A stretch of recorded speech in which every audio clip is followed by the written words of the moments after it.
Hey everybody, welcome to It's Just Bodybuilding. I'm Big Ron Partlow, and of course, Dusty Hanshaw, and the producer, Scott McNally. Of course. We wouldn't have it any other way. Remember, like, share, subscribe, comment, and... ring the bell. Yes, exactly. Remember, IamMutant.com.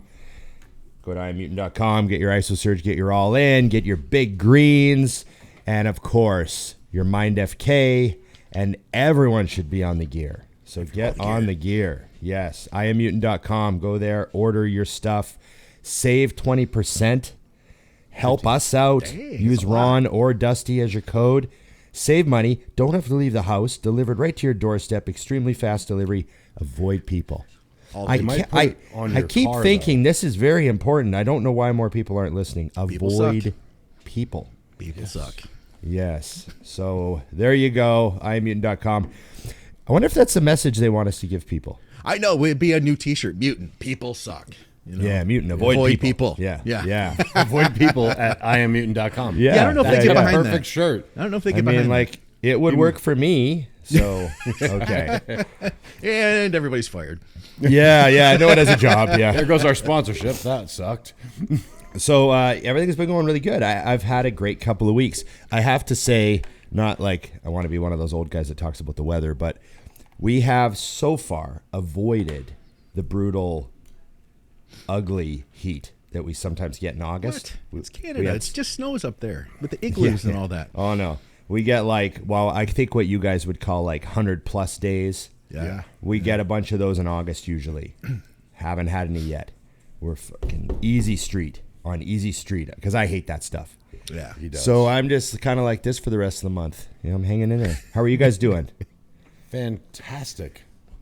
I'm just amped because we got bodybuilding in full swing. I'm going to my first big show, national level show in years next week. I'm going to the North Americans. Oh shit, I haven't been in ages, man. Oh, I love that show. I don't think I've went since 15, so it's probably a decade since I've been. And I'm staying in my same hotel that I used to stay in when I competed. Yeah, Not the host hotel. No, never Okay. the host hotel. Oh, I always stayed in the host. Right like the across the street from Cheesecake Factory, walking distance to LA Fitness, everything I need. Right there. funny. It's going to be like a walk down memory lane, and I love it. I know where to take Tommy for pictures. Nice. So, is there a Steelers game going on? I don't know because I won't be there. So the bodybuilding is Thursday. Friday at noon, I'm catching a flight and going back to Fort Lauderdale for the weekend because I was Oh shit. I'm already booked for my flights. And Nikki's like, I want to go to Fort Lauderdale that weekend. I was like, well, then change my flights. So there we go. Okay. Off to the races. Okay. I only ask. I went and bought a PS5. So I've been playing Madden. I've been playing a couple games of Madden every night before bed. Just a little. Just take the edge off. Instead of surfing YouTube aimlessly, I've swapped screen time. So less pointless YouTube surfing. And now I hammer out a couple games of Madden before bed. And I am full on super into football now. More than I have been in years and years and years. I'm like, oh shit. So I might be watching all the games now. Yeah, I got my DAZN NFL football pass to watch all the games now. So Nice. I don't know. But up here we use an app called DAZN and it has NFL on it, and you can download it and put it on your TV and all that. It's awesome. So who is your team then? I've always been a 49ers fan ever since I was a kid. I grew up with Joe Montana and Jerry Rice, all those guys winning 4 Super Bowls. When I was a little kid, I was watching the 49ers win, 4 Super Bowls in the 80s, right? And then when I was in high school, I was still a Niners fan hardcore. And then they won the 95 Super Bowl with Steve Young, so I was still just fresh out of playing football at that point. I was still a huge Niners fan growing up. So I still root for the Niners. I also root for the Steelers. I always liked the Steelers. They were hard, kind of old school football, Yeah. And obviously the 85 Bears. I remember watching that game when I was 10 years old, watching the 85 Bears destroy the Patriots in the final, with Walter Payton and that whole team. That 85 Bears was the perfect team, Yeah. And so I kind of like those legacy teams. I don't really find myself cheering for newer. I don't cheer for newer teams.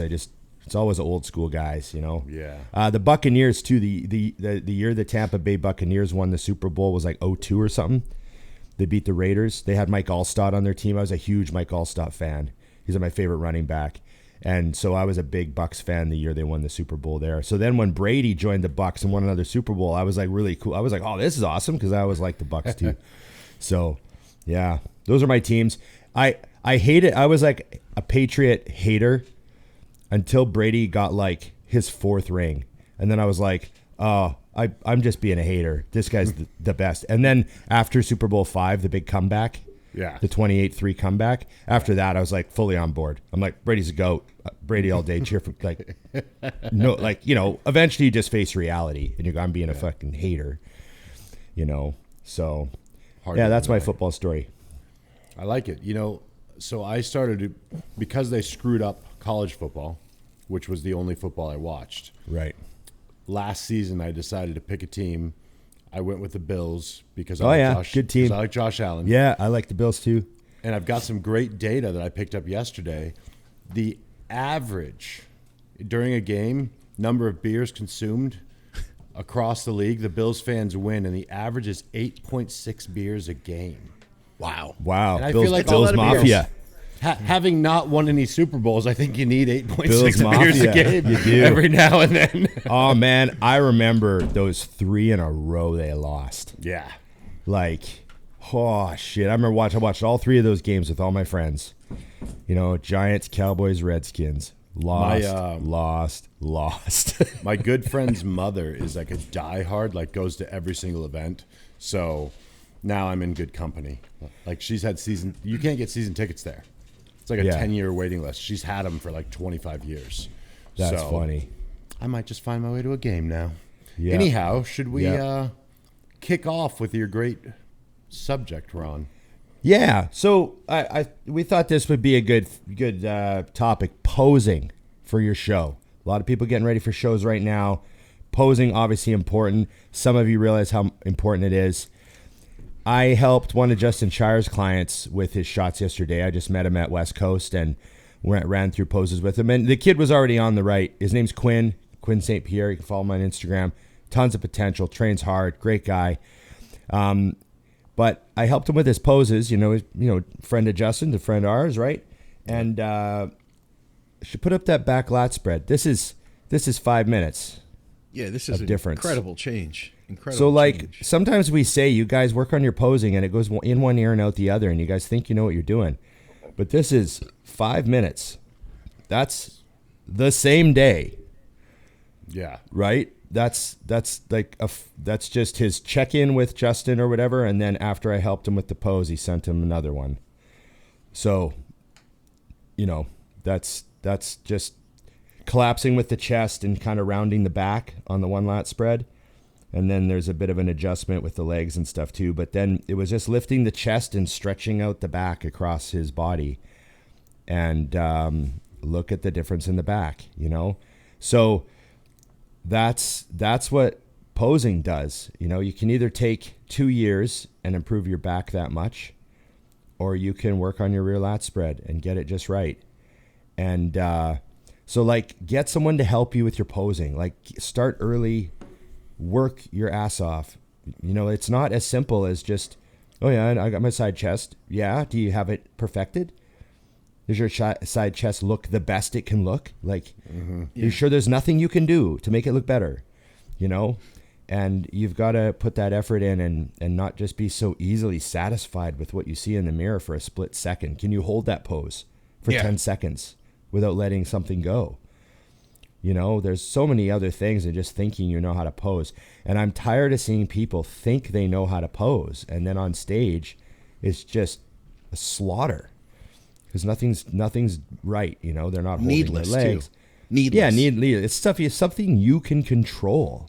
Yeah. Like, you can fix it now. Like, imagine if someone said, hey, if you just work really hard at posing, you can save yourself 6 weeks of dieting. Imagine if someone told you that.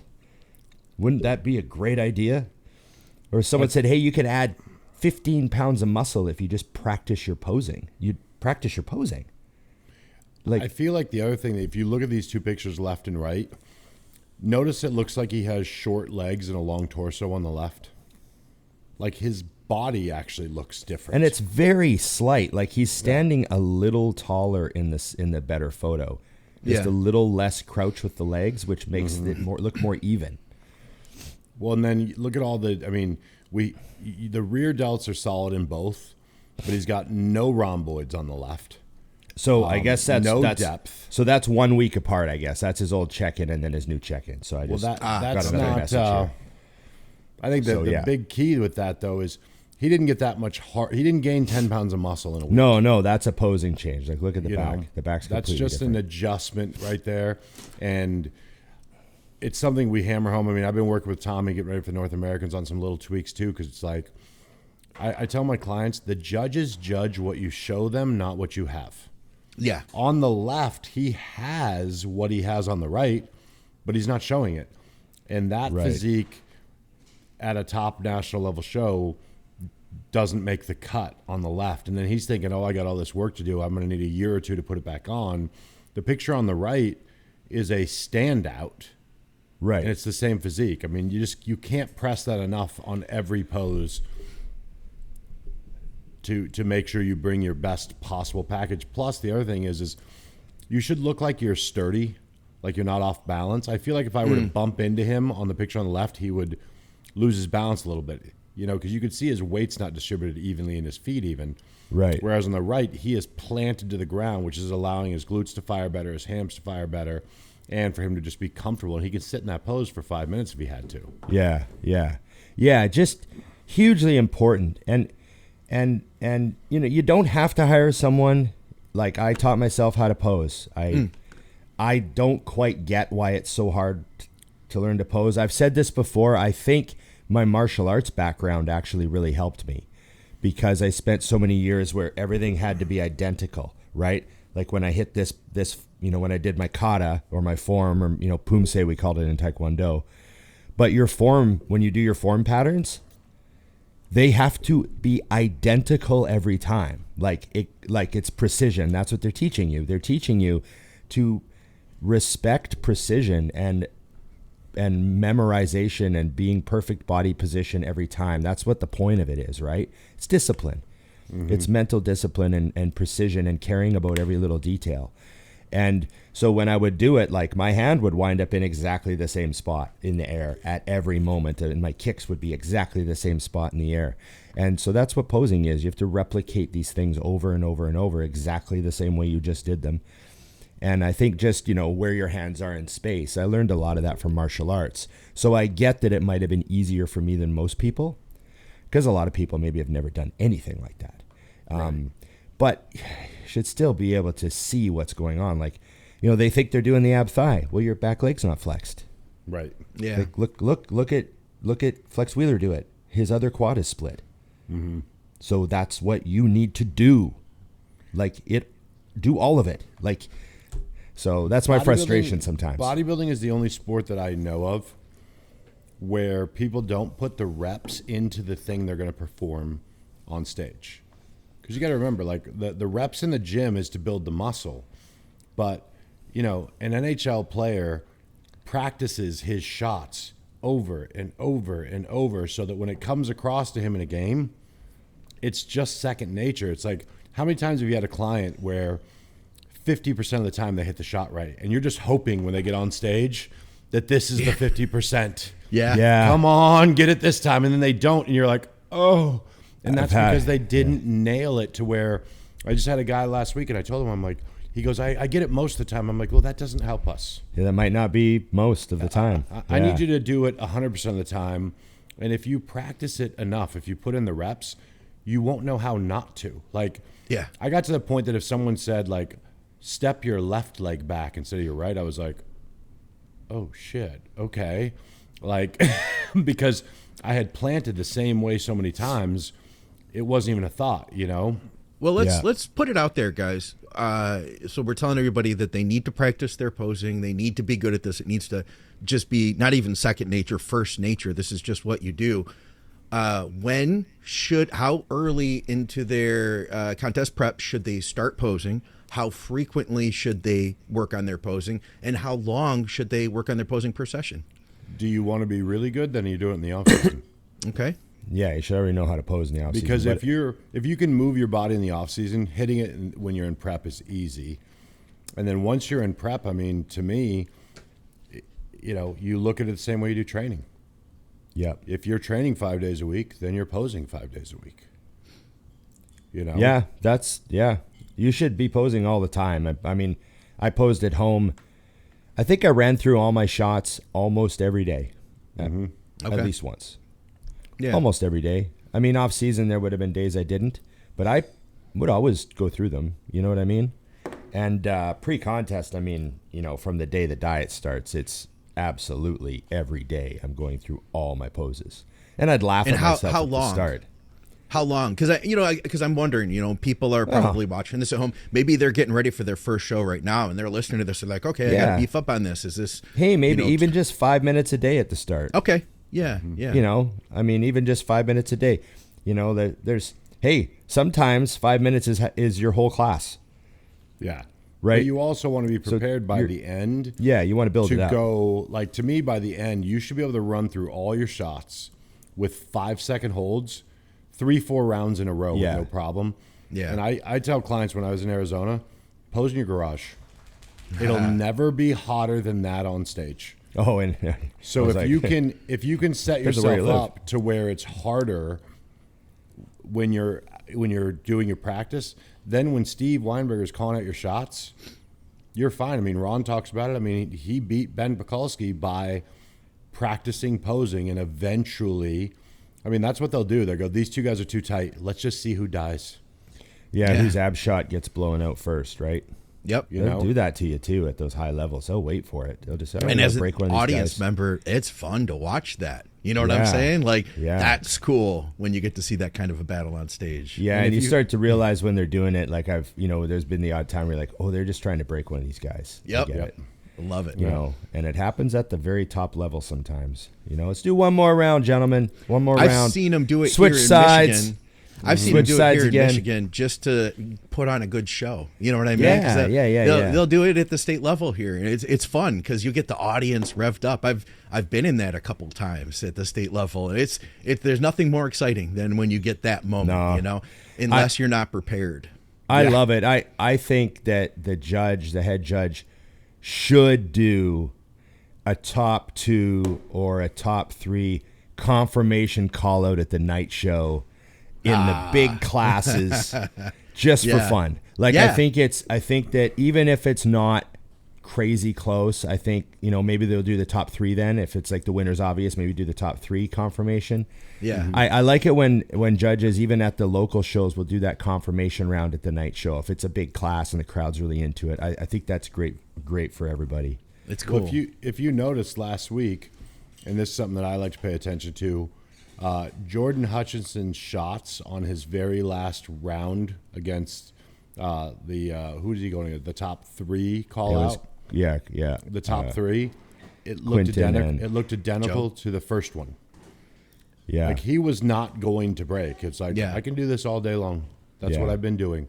You know, and when it was him against Q the week before, there was just no fading. And I think it's all the way down to if you took a side-by-side of his side chest the first time and the last time, it's the same pose. Yeah. If anything, he just got harder. So it's the same picture. You just made me think about the strawberries in your mutant. Yeah. No, I agree, that not breaking thing. Man, I remember, like, the day after the show, quite often my right upper quad would be sore from putting that leg forward and pushing against the floor to activate, you know, and then my right glute and hamstring would be like torched. It got a workout because of all the back shots, you know?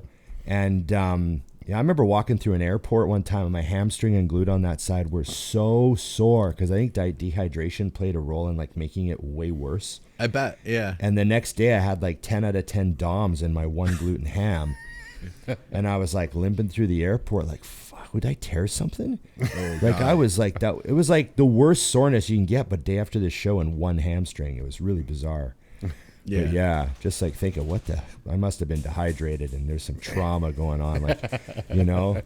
So, yeah, it's important. You got to be ready for it and be ready to work. And it's just such a waste when you see somebody like, you know, I remember having a client who was peeled out of his mind. Like you're one of those guys where you're like, you got to see my client's glutes. Like I can't even believe them. Like there was like that guy, but he couldn't flex anything. And man, I'm screaming at him, flex your glutes. And he's like walking on stage. While he's walking on stage, his glutes are totally shredded. Yeah. Right? Just walking. Yeah. And then when he goes to pose, he just relaxes them. And I'm like, flex your glutes. And I was screaming at him, you know. It's just, I hate that feeling. Yeah. So don't be that guy. What's the follow-up on that one, Scott? Follow-up? I'm going to switch it up, guys. There was a question that you had in your, you put a question box together. We've got a bunch of questions. And by the way, so a lot of times, guys, we do those interviews like we did with Jordan last week. We don't get a lot of questions there, but you guys have been slacking a little bit. We need you to leave questions on YouTube. Yeah, we need you. We need you guys. And also, too, people are leaving us questions over on Spotify. I want to throw it out there to you. Spotify has grown tremendously. Like we are getting not quite as many views on Spotify as we are on YouTube, but like it is freaking popping. So just a heads up, I'm going to start paying attention to the comments over there as well if you guys want to leave us anything.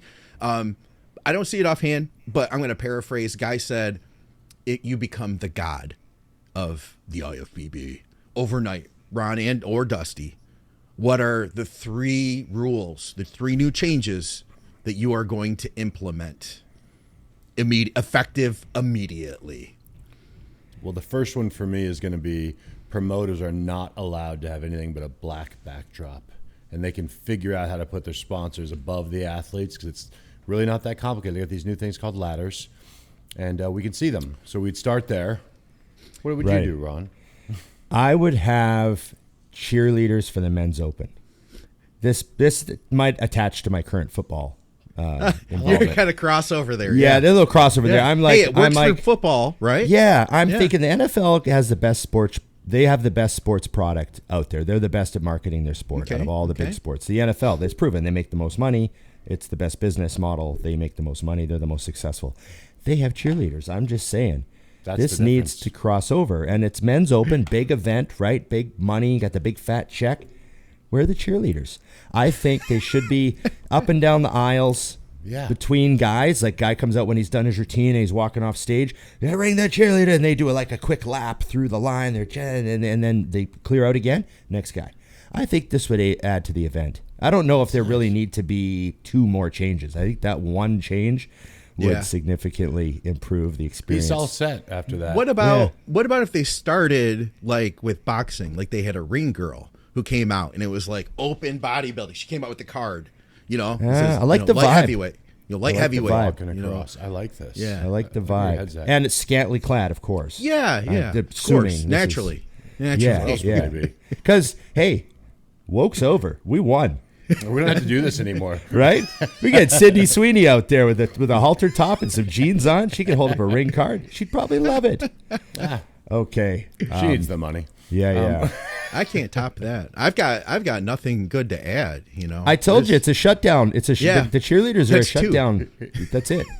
Yeah. We don't need all the background of the stage distracting from the cheerleaders. And really, if you have the cheerleaders, you don't even need Bob. No. You don't need an MC. True. Yeah, because they can hold up a card or something. Right? Yeah. It's all they need. You need to know what's going on. There was a show this weekend, North Carolina Gold's something or another, Gold's Gym something or another, and they did that. It was all black background. No, they did the black background though. The other thing, they did the less important, but less impactful idea. That I get it. Okay, they did the black background, and it looked good. That makes the bodybuilders happy, but as a member of the crowd, I'd still take the local level. Like my dad does not care if the background is pink, black, but if there were scantily clad women walking, he'd like, I love this sport you're in. My worst background, I'll have to find a picture to send you guys. It was so bad. This was in a little auditorium at Wayne State University. I think it was like basically a large lecture hall, and it was an orange cinder block wall behind us. That orange of all colors. Orange cinder block wall. That's great for physiques. With a bunch of orange bodybuilders standing up against it. It was the worst. Pictures looked terrible. Everything looked awful.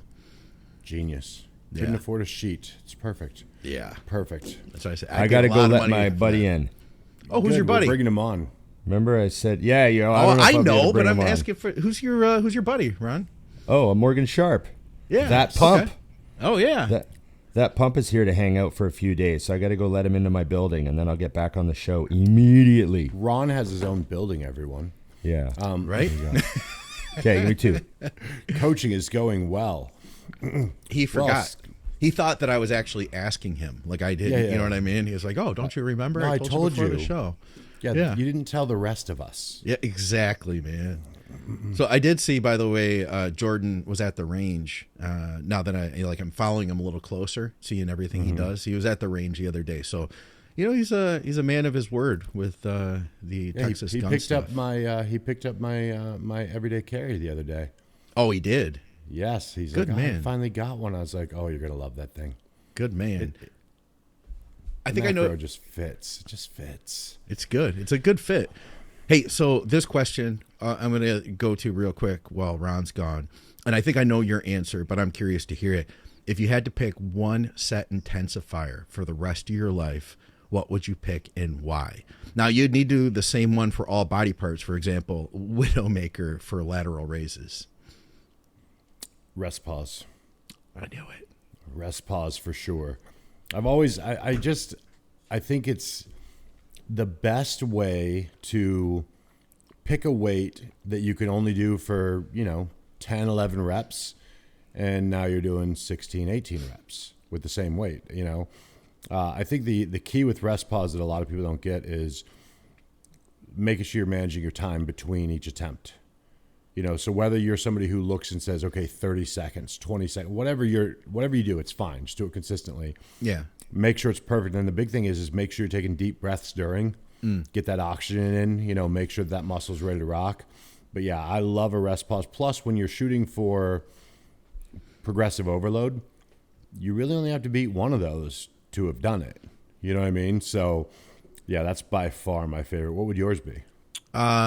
Well, real quick, I wanted to also follow that up. When are you and Dante going to do some training again?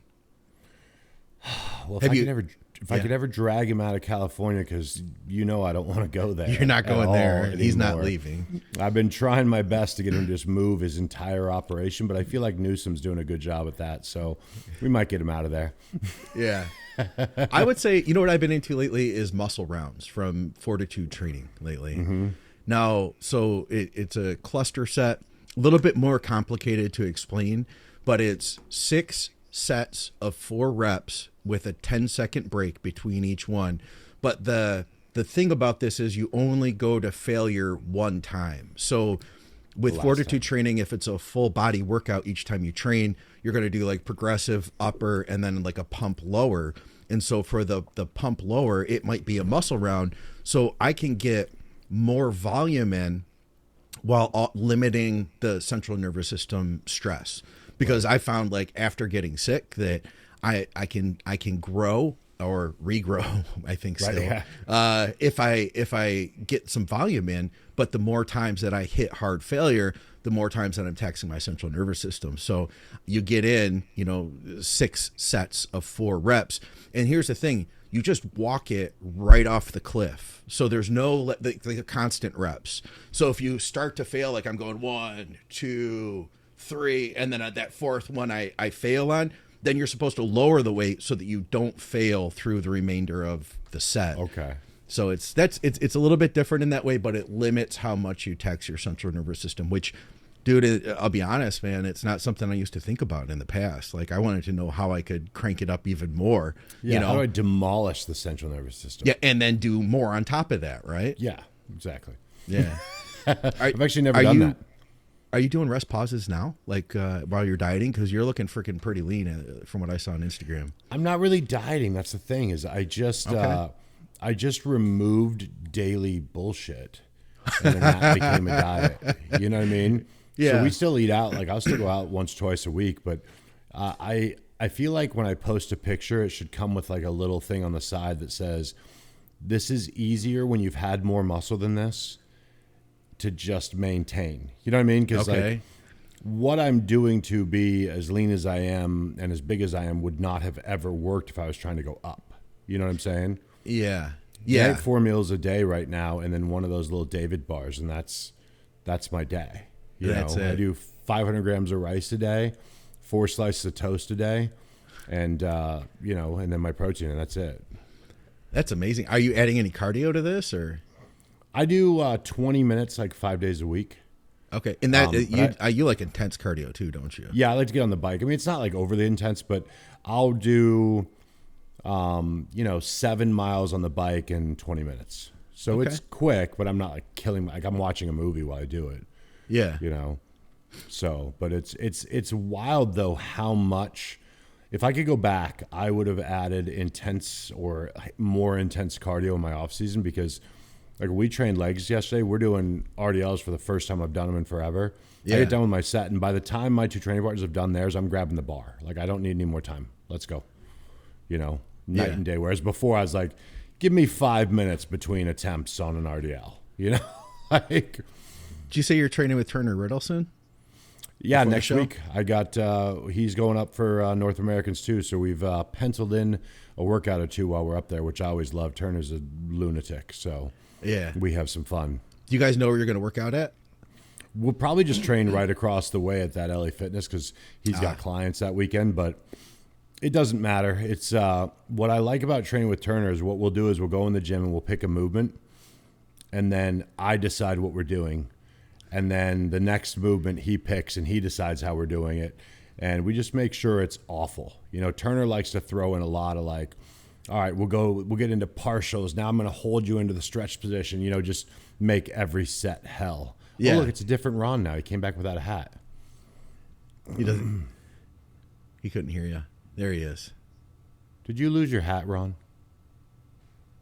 Oh, he's still on mute too. Yeah. Yeah. That's right. He sounds better when he says I lost my hat on me. Hey, so it's probably not going to happen because there's like 1,000 one-way streets and bridges and everything else to try to navigate your way through Pittsburgh. But if you get a chance, check out Exercise Warehouse. That place is the bomb, man. They've got some old equipment you've never seen in your life, and when you find it, you're going to wonder why you never trained on it before. No way. Oh, yeah. I might have to if he's got a space, because all we need is like, an hour to train in the drive. So if he's got if his client just ate, maybe we could head over and get an hour workout and come back. It's good. They have I think upstairs they have like old wood plank floors. So you're kind of like creaking on the floors. My joints do that all by themselves now, so we're good. Yeah. I won't even know what's happening. I remember I saw Seth Feroci there, and it was right after Brett Wilkin had gotten his pro card. So Brett Wilkin was still like, 210 pounds at the time as he turned pro in Classic, and they were getting a workout there. Yeah. That's funny. We were like the only 3 or 4 people in the whole gym. So what's up, man? What's up, Ron? Oh, we got Morgan in the house now. He's meeting the new dog and hanging out. Brought his laptop up. He's going to do some work for a few hours while they get his room ready. That's why he's hanging out at the house. Okay. Yes. Right on. Yeah. You know what I mean? He came out, to just hang out and train in Vancouver, all that? Yeah, came out to train at West Coast Iron with me. We're actually also going to get a workout in at the compound. Oh, nice. We're going to go train at Braden's place because Morgan's been out here several times. Like, he's been coming out ever since we opened West Coast, Yeah. And he's never had a session at Braden's house. So those of you that know, my training partner has a sick home gym, like just a few blocks away from my gym. So we're going to go have a chest and bicep day at the compound today, and then we're going to do legs at West Coast tomorrow. Nice. So we're all in. Yeah, it'll be a good time. What's extra great about Braden's gym, and I didn't really realize this until I post a video the other day on Instagram. All the equipment, obviously, that makes the gym, but having the front garage door and the back garage door that you can open both of those while you're that's nice. Oh yeah, it's cool. It's cool. Blast the doors open. And it was funny, we were training there, we had 4 of us in there the other day, and like a couple of them, Braden and Big Mike are getting ready for shows, right? Yeah. So they had their shirts off, like we were training delts and they were just training shirtless. Yeah. What do old school home gym workout, right? And I had a sleeveless shirt on. We're all pumped. My buddy Jack was in there. He's his arms out, and we look up and there's these little kids standing at the end of the driveway, just staring into the garage.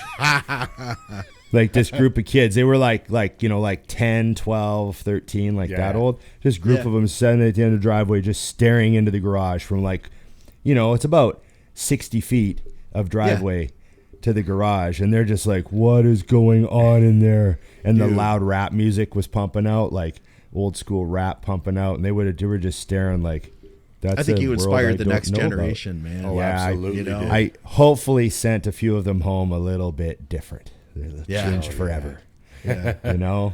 Dust Their off vision the of what parents' they old want to weight look set, like. Yeah, oh yeah. You know? Yeah, the parents would be like, I don't know what happened, but he became obsessed with being big, and muscles, lifting weights, and started eating more, and I don't know what happened. I don't know whose fault this is. Another 3-4 years, there's gonna be a knock on that garage door. Yeah, They're ready for a membership. I'm ready. Yeah, like scene out of a movie, right? Yeah. I've come back. I'm ready.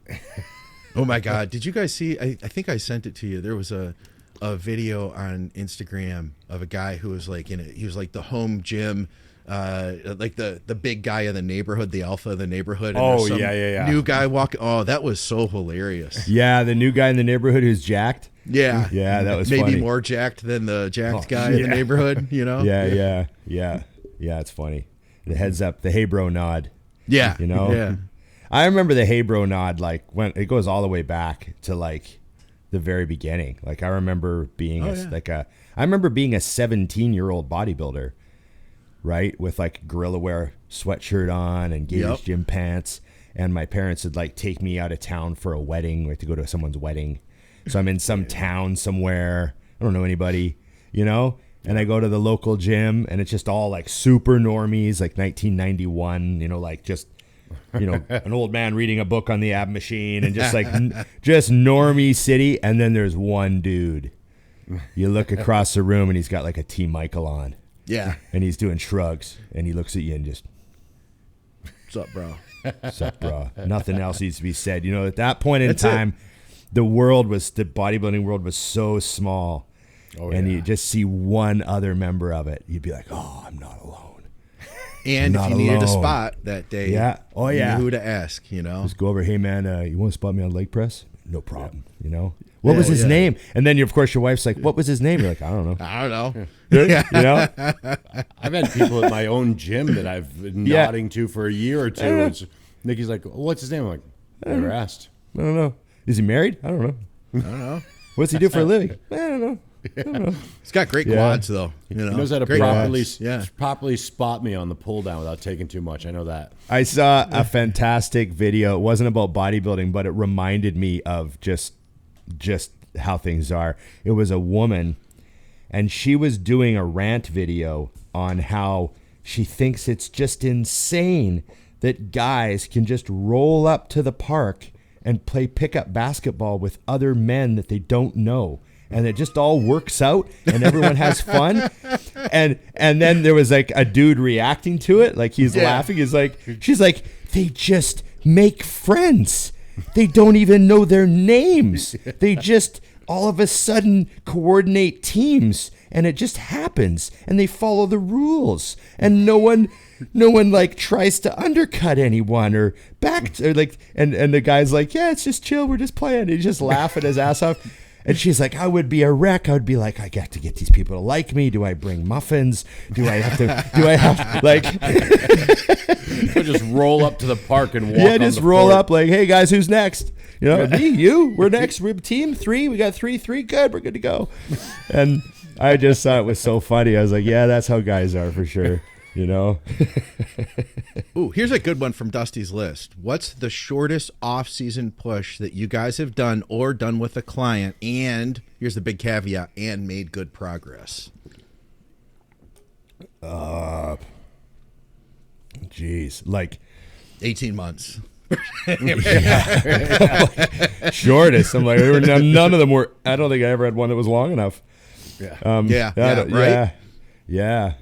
I was gonna say the flip side of that is sometimes, you know, some of my best show looks were on the backs of terrible off seasons, Right? Because that happens too. You almost get that like slingshot prep, you know, where you've been, you know, like banged up and had a shitty off season because something hurt, and so you weren't even really cranking, so your Look at body's Jordan kind of last fresh. week. Yeah, like Jordan, right? You know, like you're kind of fresh because you weren't really cranking because you were, you know, couldn't really push, and you stayed a little lighter because you couldn't really, you train hard and, you know, you're favoring your knee and your elbow and your shoulder for full 5 months straight. Like I've had that happen. And then you wind up yielding a really great stage look because you were fresh. Yeah. So it's kind of funny how it works. And then sometimes you get those crazy off seasons where you're like, oh, this is awesome. But I've also felt like that was kind of like a hard slug. Like I went hard all year and then I went hard all prep. And you're like, oh my God. Yeah. How do I got to get to the end of this? So I don't know. It's kind of funny to look at. It's not always how you wind up on stage. Obviously, everyone wants a great off season though. But, you know, I mean, you need at least several months to make any significant changes. I think that's the biggest thing to look at is, in my opinion, I hate when somebody puts up 2 photos. Let's say they're a good bodybuilder. And they're like, progress from last year to this year. And I'm like, which one's last year? Like, I'm looking, and I know bodybuilding. They're in great shape in both. And you're like, Like, I always felt like I should be able to put up 2 photos and hand them to somebody who doesn't know and say, which one is better? Right. And they can just go, that one is. And that to me is the sign of a proper off season. I mean, to me, I ask my clients, don't be in a rush to step on the stage the same. I want at least a year, because a year, we got to pull 16 weeks out to diet. So now we're on 8 months. Yeah. Right?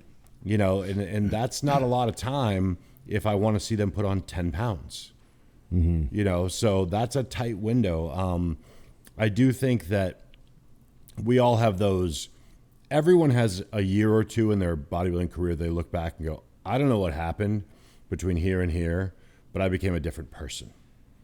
You know, like for me, from 2010 to 2011, I put the pictures side by side, and everyone, what did you change? And I'm like, nothing. Yeah. It was just one more year, and for whatever reason, everything fell into place, you know? So my answer is a year is the perfect timeline. And yes, I've had clients make drastic changes in 4 months and get on stage again. But all that tells me is, what could we have done with 8 months? Yeah. Right? Yeah. Yeah. You know, so I still don't advise it. I'm just like, well, that was awesome, but maybe next time we can go longer. Yeah. I never had a short like bounce back and all of a sudden things looked awesome. It was always my longest ones. And I think that goes to show like genetics, right? Like the longer I took between shows, the more progress I would make. The shorter, I'll tell you what though, with the shorter, I feel like it's easier to get leaner when it's like I just was lean last year. You know, you don't get a chance to get too fat if you're doing a show every year, you know. You take 2 years, so you might have a little bit more work to do, you know. The one thing I did find on accident, which I could never replicate because I didn't have the discipline, but I got some of my best gains because 1 year I had a surgery that put me out for like 2 months. And I was like, all right, I'm out. But what ended up happening was when I came back to train, all the little niggles that I wouldn't even call injuries, just annoying little things, were gone. Yeah. You took the rest for the and big one. And then when I started training, I blew up. And I always told myself, all right, after this year's show, I'm going to take 6 weeks completely off to rest, and I'll be better. And then like a week and a half later, I'm like, you know what? A week and a half is pretty close to 6 weeks. I know. I think we should get back to, pretty and close. it's like, because if you look back, like Ronnie used to do that. I think he said he took 2 or 3 months off. 2 or 3 months off. Yeah, every nothing. year. Didn't train, nothing. So there is something to be said about stepping completely away. And I hope that you're a better man than I, and you can actually do it, because I couldn't. I love to train too much. Yeah, I remember us hearing all those stories of Ronnie not training for 2 to 3 months after every Olympia. Yeah. And it wasn't like the Kevin Levrone legend, because that was like 6 months. Yeah, and like heavy no gear partying until prep started. Yeah, and partying. Yeah, with Ronnie, it was just like, just just at home with the family. Just at home, And you wonder, like, man, maybe that's why he can.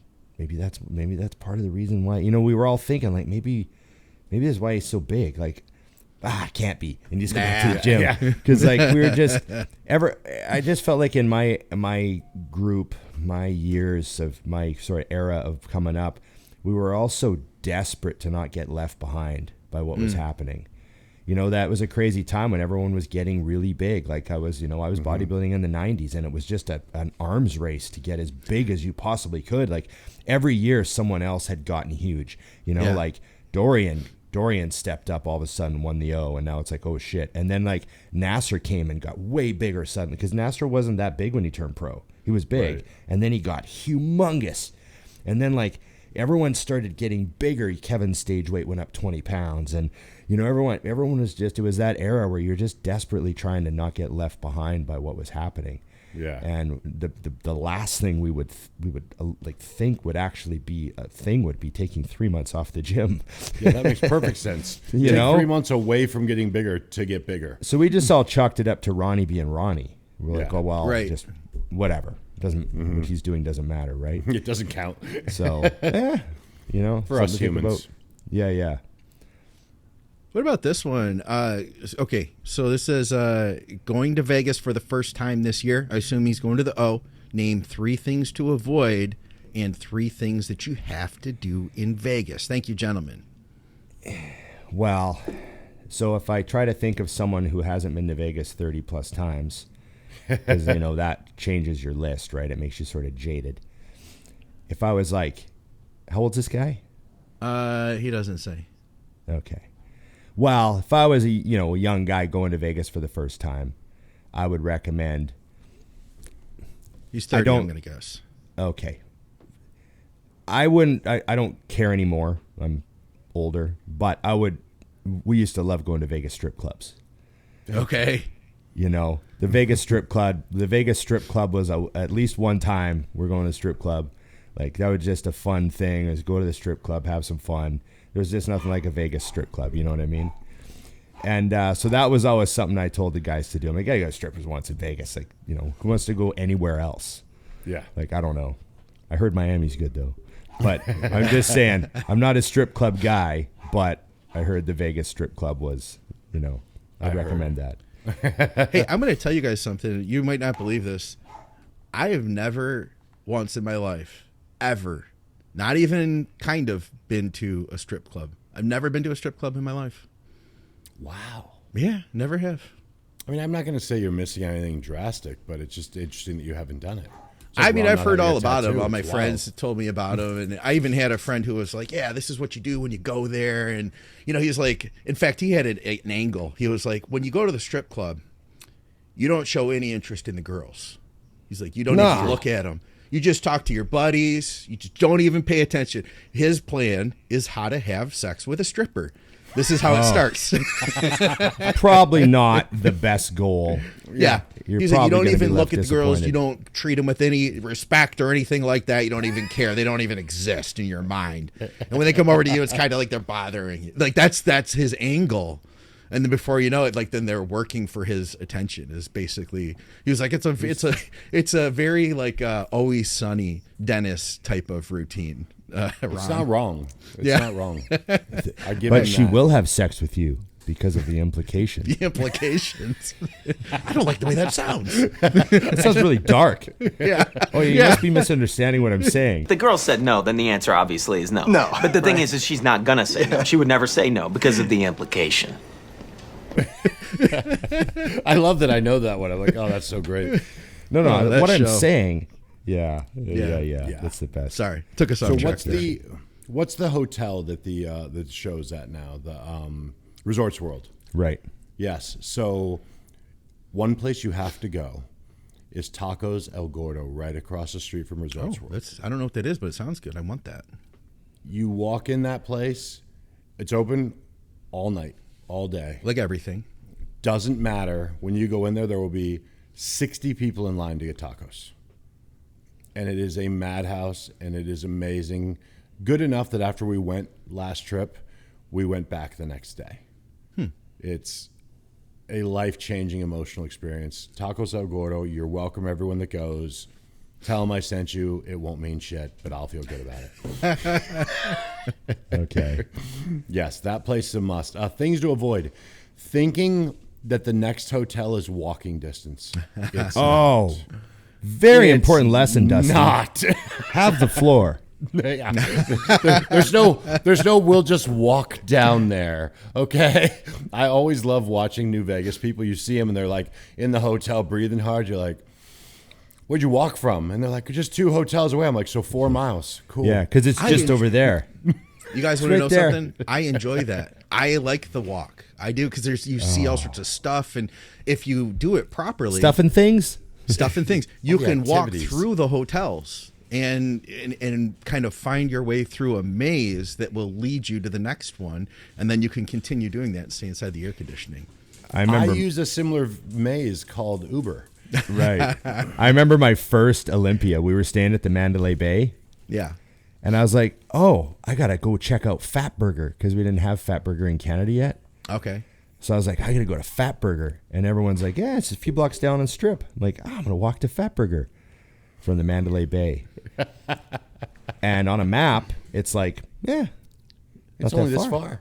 Yeah. And then you walk there from that hotel and you realize that you made a huge mistake. Yes. Yeah. Yes. You've Huge made a mistake. critical error Yes. there. Yeah, that's a key.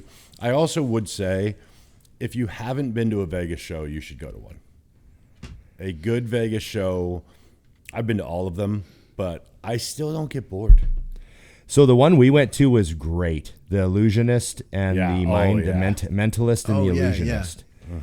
That was like totally up my alley, because I've seen like a couple of Circus Olays and it's like cool, but I was much more entertained by the Mentalist and the Illusionist. That show was fantastic. Yeah, we left there with brains broken. Yeah, broke our brains. Yeah, really, really great show. So, but you got to see something if you appreciate that. And then also too, Absinthe, the show Absinthe at Caesars. It's outside in a small tent. It's one of the best shows you're ever going to see in Vegas. It's super off the wall and just amazing. And I would highly recommend Absinthe. It's won a bunch of awards, like, people. It's a kind of a smaller show, so people it goes under the radar, right? Mm-hmm. But you got to go see it. It's awesome. If he's going for bodybuilding, I assume this is like he's going for the Olympia. If you want to do the whole thing, you can go to there's the Meet the Olympians. There's free stuff, like stuff that you can do that doesn't cost you any extra. I mean, obviously the expo costs, and he already knows about that, I'm sure. And then there's the press conference, which, it's like it's kind of cool if you've never seen it before to see that in person. It's not going to be like a change your life thing, but you do get a chance to kind of see everybody and hear them talk. So I'd say if you've never done that before and you're a fan of the sport, go to the press conference and check that out. I used to go to the press conference every year. That was a big deal. I thought that was a lot of fun. That was like the warm up for the weekend, though. Yeah. Yeah. You know what I mean? Yeah. You get into that. All right, we're here for the Olympia mode. Mm-hmm. Also, the Dragon's Lair sets up at the Resorts World now. They have they set up like an outdoor gym. Yeah, That's cool. So that's a great way because you do not want to try to walk into the Dragon's Lair during the Olympia weekend. No, is that bad, huh? Not if you actually want to train. If you want to see people, great place to go. If you want to get a workout, don't do it. Come a week before, hang out there, hit that spot. What other gyms? What other spots are there? Don't go to Hyde and Iris's gym because she's nuts. What? I sat, Scott. You know where the plates go, like on the side of like a leg press, where all the plates are. Yeah. So we're waiting at a photo shoot, and I'm sitting on top of the plates. Yeah. Just waiting, and she comes over. She goes, "Can't sit there." I'm like, "Okay." She's like, "You'll break it." I'm like, "This is literally its job." Yeah. Is to hold weight. And I was like, I now understand why this gym is quiet. Because Okay. you own it. That's me leaving my unbiased opinion that's not too direct. I literally was like, I would never walk through the doors of this gym again. That's your non-Google review, Dusty. Yes, I should leave a review. Okay. But anyways. I remember I went to, I can't remember which powerhouse it was, but it was one of the powerhouses, and I was staying at an Airbnb a little bit away from town, and I ran into a crew of bodybuilders there. It was Matt Jansen. He was there with let me think. Ian Valier. So he had Ian was there. I just interviewed Ian for the first time. Like Ian was brand new. It was like his first Olympia, Right. you know. I'm trying to think who else was there. I remember Roman Fritz was hanging out with them. What's her name? Who gets absolutely freaking peeled? Female bodybuilder, super short. You love her, Dusty. Oh, Michaela. Yeah, Michaela was Oh, there. Michaela. I Yeah. met Michaela there, and then I love that's Chris the and only Melissa. description needed for Michaela. Chris and It's Melissa super were there. shredded. Oh, okay. And it was Okay. like before they were all like super big, and I was like, "Hey, I'd really love to get you guys both on the show." And they're like, "Oh yeah, that'd be cool." You know, we had like a little 2-second powwow, 5-minute powwow after they were done training. I started talking to one of them, and the other couple other, they walked over and stuff. So, but then I just never got that to happen. There's cool. a couple LVACs, by the way, there. Yeah, that you yeah. can get into and get really good workouts that have awesome. I don't know where the one is that's got like the 80s lights on the walls and the stuff. LVAC on Maryland Parkway is still Yeah, that's teal the and one. purple. Is it? Yeah. Yeah. That gym is. If you It's need awesome. a leg day, hit Yeah. that gym. Got a bunch of old school Great stuff leg in there. equipment. Great gym. I know. And I you go to the will see Parkway people. LVAC a lot. You will Yeah, see you'll people. see people, but you'll like. 'Cause Also I be able used to to work out. when I was still like in it. Yeah. I always trained those weekends. So Yeah. I'd get in there like 6 a.m. Yeah. And sure as shit, you'd see the 4 or 5 other people in there that needed to get their workouts in, and you get a nasty workout on great equipment, and the rest of the gym is just the people who train there. So Yeah. it's not nailed down like the other ones, because obviously, I mean, who doesn't want to go to Flex's gym Right. to see it? But if you need to train, hit that. It's awesome. Yeah. And then I met Dusty at that gym that was like way out of town. Oh yeah. What was that called? That little small one. It said underground. It said hardcore gym on the sign. Yeah, I can't even remember, but it was was a good real gym. small. Jay used to go out there. They Yeah. had like little paintings on the wall. Oh, they had that real mural small. on the wall of them. Yes. Yeah. Yep. I know the gym. That was Did a great- that was a DLB on great the spot. wall and Yep. a bunch Yep. of people. Yeah, and that so you will run into people no matter where you're at. You might actually be able to talk to people at a place like that versus the wall to wall of right down there. Plus, if you want to see like guys like that truly training, Right. then you need to go to one of those gyms, and you're going to watch how that guy or girl actually trains versus them trying to manage a pump workout before heading to the expo. Yeah. Lots to do in Vegas, lots not to do in Vegas. Just know it's going to be really expensive, like everything. When I look at my credit card bill after, it's like $25, $35, $50, $50, $25, $35, $100. And that's I just don't look this at it. morning. That's the key. Yeah. See, when I look at my credit card, everything's been converted to Canadian. Oh So yeah. the number's really way bad. bigger. So I'm like, to say steakhouse, $175. Yeah. I'm like, what the fuck? And I'm like, oh right, my bill was $100. Right. Right. Just like, It's painful for you. yeah, it's painful because everything gets magnified into Canadian dollars. So I'm like, I bought buy milkshake for, $7, and on my credit card bill it's $12. I'm like, I bought a $12 milkshake. Plus a Who $2 buys a $12 conversion. milkshake? Plus a $2 conversion on top of that. That'll hit you. Your 3 credit days card later. hits you one more time. Yeah. Yeah. $18 milkshake. Yeah. What was I thinking? Yeah.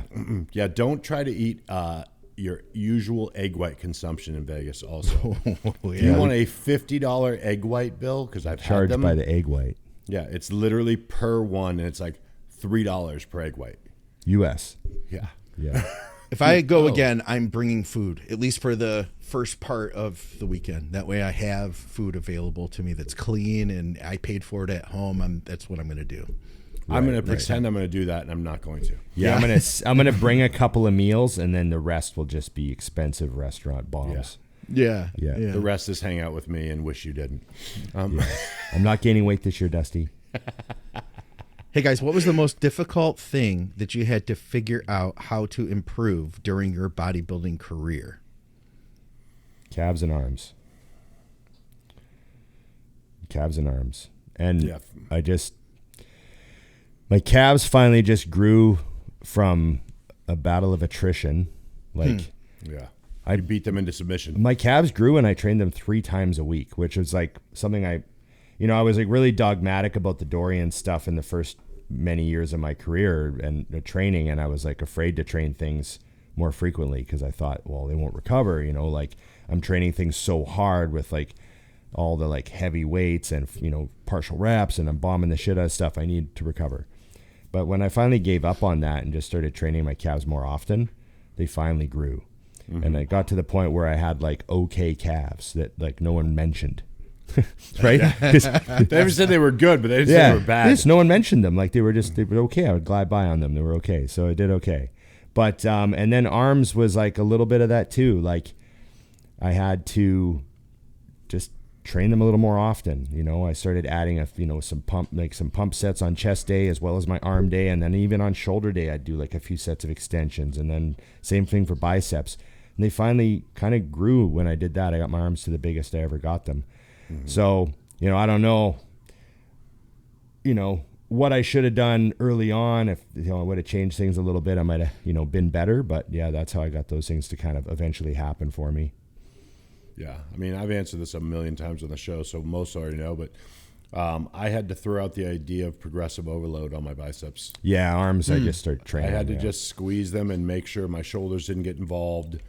I mean, to this day, I train lighter than most men in the gym on biceps. I just have to. There's a few things. Fortunately, like AJ has equipment that is so good it locks you in a position, and then I can just grip and rip. But if I'm doing like a barbell curl or a dumbbell curl, a 35-pound dumbbell is like, that's kind of my peak. I'm good to go. After that, I can move it, but it's not the bicep. And then the big thing that I would say is, like Ron was saying about being dogmatic, is even things that are going well, just make sure you're watching them. Right. You know, like, is what I'm doing making a muscle grow? Because it doesn't have to be a weakness for you to pay attention that other things are pulling away. When I started bodybuilding, I was all legs from hockey. And then a few years into bodybuilding, I'm looking, I'm like, I'm killing myself on legs, but my upper body is bigger than my lower body.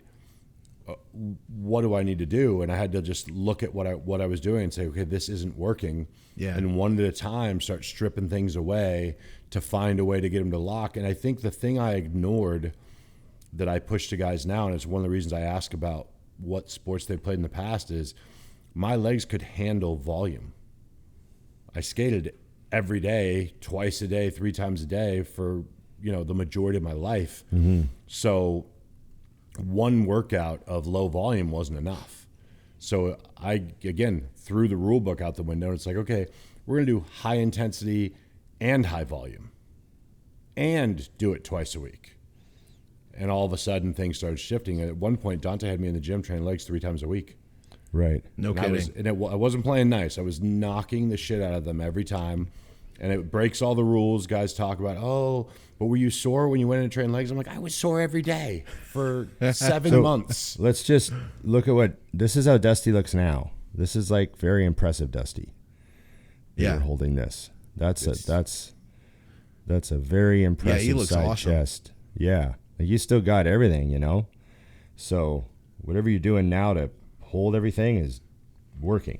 Well, we talked about his diet while you were away. It's really, it's not that impressive. It's not Ron. the food.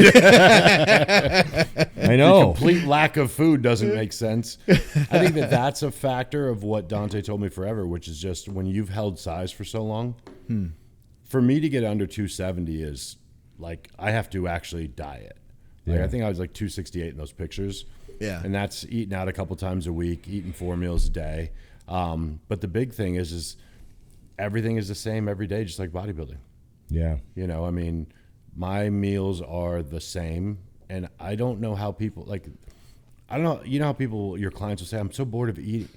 I don't want to think. I just eat because I'm like, I'm hungry. Yeah. And now I'm not hungry. Mission accomplished. Right. You know, like I've had taco meat in rice every day for like 2 years straight, at least once a day. Yeah. I'm like, I'm lazy. I'll just do that again. Right. You know, 93.7 never fails me. Yeah. So I think that goes right back into consistency. And then muscle does not want to go away when you've had it for a long time. Yeah. It's a nice little perk, buddy. Until you're ready to lose it. And I got to starve myself like you did. Ugh. Yeah. I'm 238 right now. Ooh, yeah. And it took you years of making your, like, starving Plus, he still trains hard. He could have sped it up, but he can't give up the gym, which neither can I. No, I still like to train. So that's part of it for sure. But every once in a while, I eat a pizza and I'll be 244. So we're gonna send him home at 250 from the Olympia. No. You eat what I eat every meal. Let's go. That will not happen. We have a physique critique from Patreon, and I want to get it on with you guys, see what you think here. Absolutely. Let's so I'm go. going to go to his Instagram here, and Chris. I don't like him too much hair. Chris has got some good pictures here. I figured this would be a good place to go. Why is it always the guy that looks like this that wants a critique? You're I know. Awesome. We're done. I know, right? Yeah. That's so what's he? Wow, look at that. He says that on the left, that's May to August, it's 1 pound difference. I love that the scale means nothing. Yeah. Okay. He's got some. Well, he's got good here. quads. He's got some quads. He's got good V taper. Oh, the glutes are coming in. That one seemed blurry on my screen. Oh, you know what? I think I went to the. Hold on a second. Here we go. I wanted to hit this all over button. the place here. There we go. These are the pictures I wanted. I was waiting to see if he had a back shot. I was like, yeah, but wait till he turns around. Back looks pretty good. The glutes are coming. Yeah. Like, how far out is this show? See, I started prep at roughly the same weight I am now. Doesn't say. Growing into the show. Okay. Yeah. Doesn't really say. I mean, he's doing a pretty good job, man. Yeah. I think he wants more critique on his just where he's at. Like, what does he need to improve? I think that's. So I'm not going to critique his condition at all because I don't know Sure. how far out he is, so it doesn't. Yeah. It's irrelevant. But I will say, like, it looks like he's dieting hard and everything's coming in.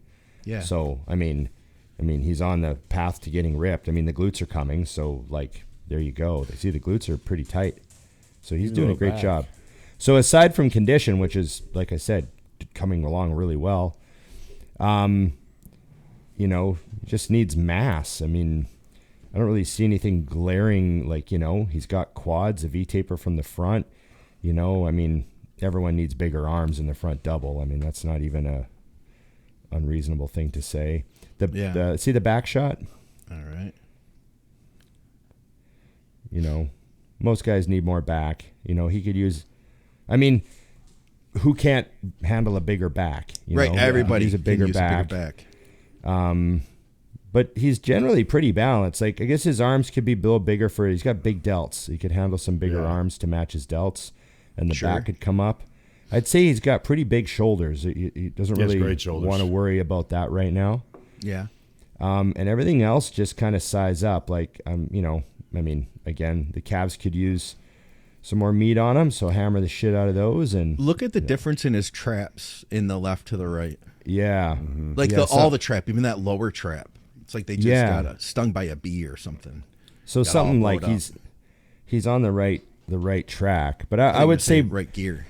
Yeah. I would say bring the bring the arms up and the back up, and just size up, through the back of the legs, and a little bit more mass, but like there's nothing glaring sticking out. I'm not like, oh, the guy's got no quads or anything like that, Right. That's really helpful. Because that's the worst, right? Yeah. When you're just missing something, like someone has no arms or no delts, or like it's just hard, because like how are you supposed to be good at bodybuilding when there's really something missing? So good X-frame too. Like the X-frame's great, I always try to, focus on the positive stuff. He's not missing anything, and he's got a good frame. Yep. I would say, can you show me the side chest real quick, Scott? There you go. See, the delts are big. Yeah. You see like his biceps are stronger than the tris in that shot. And the reason I pointed out is if you go back to the rear double, he needs to twist his arms back further, because I can't see his biceps in that rear double. Okay. Especially the right one. Right. That's a quick tweak to your posing where the arms you have now will be bigger. You know what I mean? Because you got to remember, the judges are below you guys. So when they're looking up, if that arm isn't twisted back far enough, they're looking up your bicep. You're saying he should just kind of roll it back a little bit. Yeah, just a little bit more to get those biceps to pop in there. And everything else, like you were saying, Ron, if somebody that looks this good is missing a body part, I almost don't want to tell them what to do, because I'm like, I know he's doing everything because he didn't train the rest of his body to be that good and be missing it. Right. Whereas in his case, it's all there. I think what he needs is, one more year times 3, each year get a little bit better. Being smart. Because the difference in those 2 shots are nuts. And that's from May to August. Yeah, right. So just keep doing what you're doing longer and understand that, like we were talking about earlier in the show, 1 year you're going to have an enormous jump with no reason that it happens so drastically. But there's nothing missing that physique where I'm like, oh, he needs XYZ movement to get his back thicker or whatever. I think you just need more time. And I would highly suggest do not start trying to think of what you need to change. I think you just need to keep doing what you're doing longer. Yeah. Yep. Yeah. Go with all that. I don't have anything to add to that, honestly, guys. I feel like that was a pretty good analysis. And yeah, you're right, Ron. It's always those guys that want the critique. You know what I'm saying? Guys that are already pretty good. Yeah. If you don't know you're good, I got news for you. You're very good. Yeah. Yeah. The only thing I would say is I find sometimes guys that have really big shoulders, like big delts, front delt, rear delt, side delt, and they need a little more back or chest. They just have to be a little bit cognizant to not be pulling with their rear delts a lot and not be pressing with their front delts a lot. That's what I would easy do. to say, but just make that. sure you're aware of that. You're not doing that. It's not my rear workload. delts always wanted to take over for me.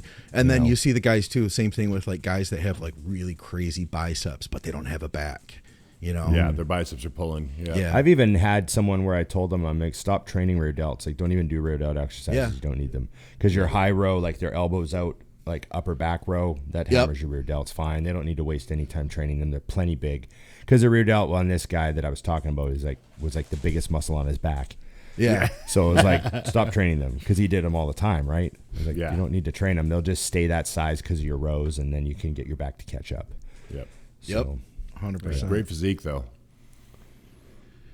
Anything else you guys wanted to make sure we tackled? I feel like this week there wasn't a lot going on in bodybuilding. There's no big shows. There's no crazy news. Nothing. Nobody said something about somebody that. Not that we do that kind of content, but. Right. No, I'm happy. About somebody, and we had to talk about it. I'm happy Paul got his channel back. I know that happened last week. Yeah. We didn't talk about it, but that's great. That's great news. I talked to him. I said, where everyone was afraid they were next, Yeah. And he thinks he just got mass reported. Is all that happened. Yeah. Which is cool. They were able to sort that out, Yeah, for sure. But yeah, we were all worried, a little bit. Oh yeah. They're coming for us. Hey, I want to give a quick shout out too to a couple of my people that I was working with. I had a guy who was going into the Masters and at that Gold's Gym show in North Carolina, and he won the Masters division in Classic, and then he was absolutely excited that he took, I believe it was 5th place out of 12 guys in the Open. He was like, I don't even think he was going to do Open at first. I was like, nah, you got to do Open since you're going. Yeah. He came in absolutely peeled. I'll throw a picture up later, but he came in really good. And a hard worker. Guy did everything that I could ask. And all he ran was 25 milligrams of Winstrol. That was it for the last 3 weeks. That was literally all the gear. He is peeled. So I want to say that so that when you guys see this conditioning, you realize it's not all the gear. And then the other guy, completely natural because he's 16. Shout out to Cade. He looked great. You guys, he killed it, man. He didn't complain once. We went all the way down to protein fat. We reduced the protein. We reduced the fat. He got in incredible shape. Plus, he played football at school. So part of the year he was dealing with that, right? Because I've been working with him since February, I think. Yeah. And then after football, still has school to deal with. Went through finals and everything. Has a full-time job that he's built for himself, doing lawn care and stuff. Guys, he saved up his money to buy equipment, gym equipment, and because he lives out in the country, lives on a farm, he literally built his own gym, all these great commercial pieces. Oh, that's awesome. And he's literally a teenager. The guy didn't miss a beat, didn't cheat on the diet once, didn't ask for a cheat meal once. He was incredible. So he wants to take this as far as he can. So he competed. He had to he couldn't compete in the NPC because he's under 18, right? So we found a show in the OCB in out of state in Colorado. So him and his mom hopped on a plane together and they flew to Colorado. And he absolutely killed it, man. Checked in every time I needed him to in the morning, leading into the show. And, Perfect. It was right on track with everything. I mean, both guys were. Paul was as well. But it's very impressive when a teenager can keep it together like that. And now we're working together on an off season. He wants to see how much muscle he can grow. Didn't you send us a picture of him? Yeah, that's when he was 16 years old, right? Yeah. So kid's doing incredible. So he ended up winning the teen division. And he took 4th place in the novice division out of a slew of guys. And teen division was 7 guys. And he ended up winning that. And then 4th place in novice and 4th place in open. So there was a bunch of dudes there. And I mean, he's only going to do so much, with respect. He doesn't have a ton of muscle yet. He's only a kid yet, right? Right. So the 17-year-old version of my advice, it's not Costco membership and a bottle of test. It's Costco membership and a marketplace account to buy equipment. Yeah. Right? There you go. Yeah. That's the more expensive version. Yeah, it's a little more expensive, actually. You need your parents. You need to be living with your mom and dad for that. Yeah. But yeah. Like, why is the garage full? Why can't I park my car in here? I'm getting ready for a show, Mom. Yeah. I love that. No. They have a little, because they're on the farm, they had a pole barn that they weren't using for anything. Oh, no way. So it's his pole barn now. That's my pole barn. I thought it was literally the first few times he was sending me, because you sent me some videos showing me what he had. Like, that's a weird gym you're at. It looks very, I thought it was like the high school facility, at the local high. No, dude, that was his stuff, man. Yeah. That's cool. Start young. Yeah, I was like, do you have you guys have a seated hamstring curl? And he was like, no, I don't, but I could get one. What kind should I get? I'll start saving. I know Braden That's put next up level. Braden put up a video of us all training at the compound the other day. That's what I'm talking about. I saw that, dude. That was great. And a lot of the comments, like one guy's like, "Oh man, I made some mistakes in life. I kept buying cars. So I've been buying cars, and I see what you got, and I'm like, damn, I shouldn't have been buying all those cars. You know what I mean?" Yeah. And Braden's like, "I don't even own a car." Braden drives his work truck. Does he? Yeah. He just drives his work truck everywhere. He's like, "I don't need a car. I got a work truck." Yeah, all set. And equipment. Yep. That's not equipment, though. Braden he could sell memberships to his home gym. Well, he's training people out of it now, like home business, right? He's got a personal training business running out of there. He's got these kids coming to see him, and you get to crank your own music and just train one-on-one with them, and so do it the way you want to do it. Yeah. If I was younger, I would have that too, just to avoid humans. Right. Again, back to avoid people, save 20%. Mutants, IamMutant.com. Speaking of, I have to bring this up because somebody asked, and I have to do it anyways because it was on my mind. Yeah. But we had a question of a pet peeve in the gym. Oh, yeah. And I have a big one. And it's not that people know. Tell us, Dusty. But those who get on the treadmill and get on phone calls in their AirPods, because they're speaking loud enough to hear their own voice. Yeah, there's that. So they don't realize how loud it is. And you're on the bike or treadmill next to them, listen to your music, and all I can hear is you yelling in my ear. Oh. So I'd really like it if people just do your fucking cardio. Don't feel the need to be on a phone. Are you even doing the cardio hard enough if you can just carry on a normal conversation? Not in my eyes. But yeah, that's rough. It was a rough 20 minutes today. I'm like... Dusty doesn't like other people getting things done. Got it. Oh, no. Get it done elsewhere. It's the same when they're walking around the gym on a call. I'm like... The walking around the gym on the call thing doesn't really bother me, but I just find it funny when, I got my headphones in, but, maybe a song ends, so there's a gap. And I hear some guy like, "Oh, yeah, tell him that's fine," and he's like loading plates on a machine talking to himself. Yeah. "Oh, yeah, tell them that's fine. Yeah, that's no problem. We can do that. Yeah, you can get 10 of those." Like, they're like running their business while they're training. I mean, hey, all the power to you if that's what you want to do. I just find it hilarious because it looks like they're talking to themselves. I just think, if we went back 30 years, we would think everyone was insane. These people walking around talking to themselves, just funny. It just sounds funny to me. I got to admit, I guess that there's I do a way that. to get around. To me, if I need to be on a call, I shouldn't be in the gym. And if I need to be in the gym, I've owned businesses. It survived 90 minutes without me. Yeah. Right. I will get on my treadmill and I get cranking, and after I've caught my breath and everything, if I need to send a voice memo, like I want to explain to this guy what I want him to do, you know, I'll do it. But I'm in my own home. I wouldn't do that in public when you're trying to do cardio next to me. I just don't think if people realize that my point is it's louder. Like if you had someone walking on a treadmill and you were talking to them, that's fine, obviously. Yeah. But I don't think, because I do it, Nikki will walk up and I'm in a set and I'm like, I got 3 more to go. And she's like, you're fucking yelling. I do that on the plane. And then I'm like, I was that guy. Because I can't hear, you know what I mean? So you're being audible enough so you can hear your own voice. And she's like, you literally yelled to the whole gym. You have 3 sets left. I'm like, yeah, I do that on the plane. Victoria gets very embarrassed. Michael Scott's so funny. One more meme. Just one more. Watch this one. Yeah. This one's the best. Season 4, episode 6. Kills me every time. Yeah. Yeah, she can't take you anywhere, Scott. Oh, no. Well, you guys were talking TV before we started, and I stopped you. I was like, stop for the show. There was a TV show you were watching, Dusty. Oh, you were watching. Started Dahmer. Yeah. That, I don't know why you didn't turn me on to that earlier, Ron, since I know you've seen it. I mean, we watched an episode. We're like 20 minutes, and I looked at her. I'm like, this is a mess. I love it. Oh, it's such a good show. And it's just getting. We watched 3 episodes straight last night. I finally had to go to bed, and I'm like, I could have watched 4 more without even slowing down last night. It's a hard lesson in how badly the police. Oh yeah.